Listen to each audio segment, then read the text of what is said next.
ఏమండి, మన పక్కింటి ఆవిడ చూడండి, వాళ్ళ ఆయన ప్రతి ఆదివారం సినిమాకి తీసుకుని వెళ్తున్నాడు. మీరు కూడా తీసుకువెళ్ళొచ్చు కదండి. నేను చాలా సార్లు అడిగాను ఆవిడకి, రానన్నది. How dare you. బయటికి వెళ్తున్నాను, ఏం తీసుకురమ్మంటారు? 100 రూపాయలు నిద్ర, 100 రూపాయలు ప్రశాంతత, 100 రూపాయలు మనశ్శాంతి తీసుకురాయాలి. అదంతా ఎందుకు? బీర్ కావాలా, బ్రాందీ కావాలా చెప్పొచ్చుగా. సామే అంతా సక్కంగా జరగాల.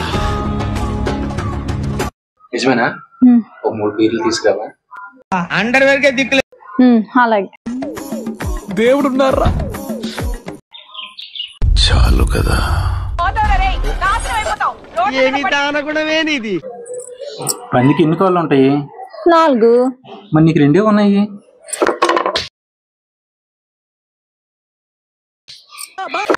మీరేంటో మీ విధానాలు ఏంటో ఇప్పటికి నాకు అర్థం అవరో బాబు.